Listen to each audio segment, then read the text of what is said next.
The hidden canyons stretched out below them, shrouded in mist and silence. Ethan slowed the hoverbike, letting it hover just above the rock ledge. Beside him, Sira sat upright, alert, her violet eyes scanning the cliffs. She was no longer the trembling girl who had knocked on his door weeks ago. She was something more.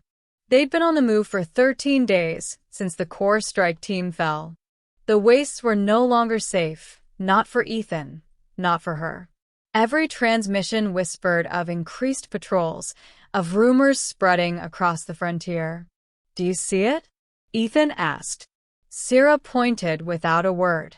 Tucked into the rock wall ahead was a concealed hatch, half buried under dust and rock, invisible unless you knew exactly what you were looking for. Core tech. Old world construction. A sanctuary.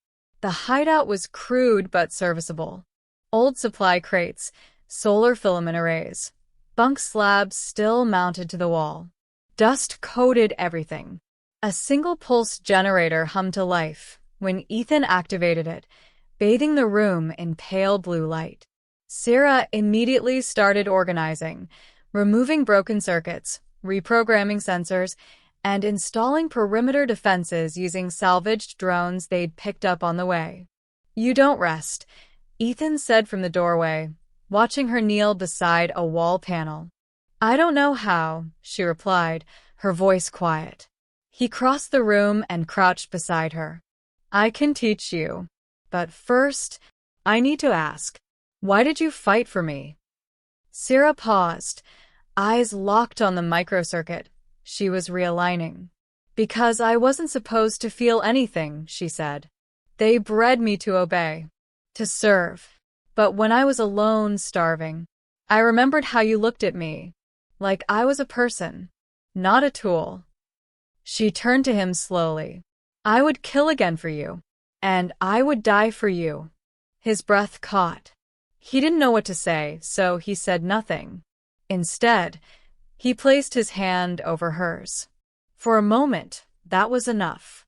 They lived in the hideout for several weeks, off-grid. Ethan rebuilt the comms array and scanned the outer systems. Sira trained daily combat drills, logic puzzles, language files. She was evolving fast. Too fast. One night, while analyzing intercepted chatter, Sira paused and narrowed her eyes. "They're not just hunting us," she said. "They're gathering others. Like me." Ethan sat up straighter. "You mean engineered?" "Yes. The failed batches. The discarded ones. They're not killing them. They're repurposing them." "For what?" Sira looked up at him. "To build an army." A plan formed. They couldn't stay hidden forever. If the core was assembling modified beings like Sira, they wouldn't stop with one planet. It would spread. Colonies would fall under control. And eventually, Earth would follow. "You don't have to come with me," Sira said one morning, buckling her gear. Ethan laughed. "You're the one who walked into my home and scrubbed my rust-covered soul clean. If you're marching toward danger again, I'm at your side." They left at nightfall. Destination: Outpost Kelleran 3, an abandoned cloning facility buried beneath an old mining city. Core chatter said it was now the repurposing site. Their plan: sneak in, destroy the control servers, and free whoever was trapped there. Kelleran 3 was a ghost town. The upper levels were long dead, collapsed buildings, shattered domes, red fog creeping in from every broken window. But below, the hum of machinery still lived. Sira led the way, navigating through tunnels with practiced precision. As they neared the central server chamber, she paused. "I hear breathing," she whispered. They turned the corner and saw them. Dozens of beings in containment cells. All like Sira. All slightly different variations of eye color, skin tone, body shape. Some looked nearly human. Others were alien hybrids. All of them had the same hollow look. Empty. "No autonomy," Sira murmured. "Their cores have been rewritten. You are one of them, Ethan said. I was meant to be. She approached one glass wall. Inside was a girl with silver eyes. The girl flinched at Sira's gaze, pressing herself into the far corner. I can't leave them, Sira said. Ethan scanned the systems. The main control's deeper in. If we shut it down, maybe their minds will start to return. It's a risk. Sira's jaw clenched. Then we take it. They reached the main chamber. It was massive, a glowing sphere pulsing with data lines feeding into every wall. Sira stared at the central AI core, then slowly stepped forward. It's talking to me, she whispered. You sure? I feel it pulling, trying to overwrite me, but it's weak. Sloppy.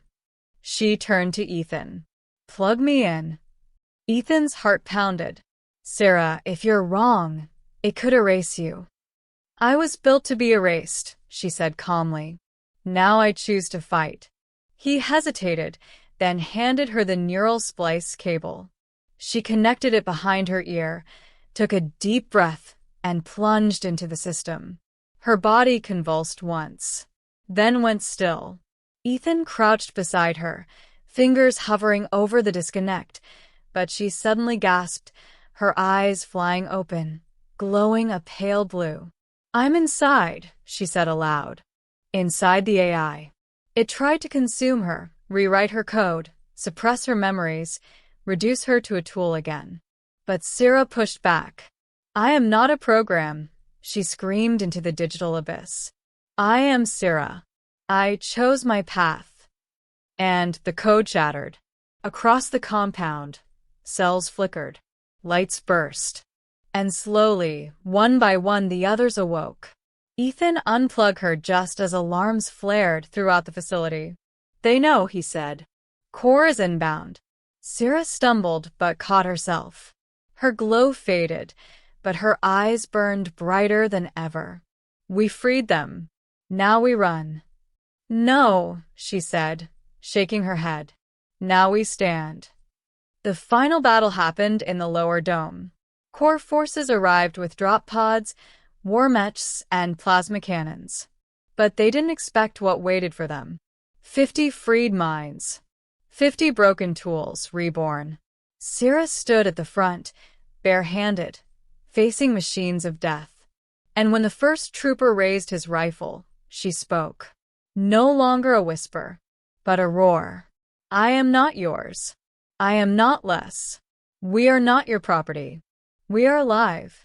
The freed ones surged forward, fighting not like soldiers, but like people reclaiming their own bodies. Their freedom. Their names.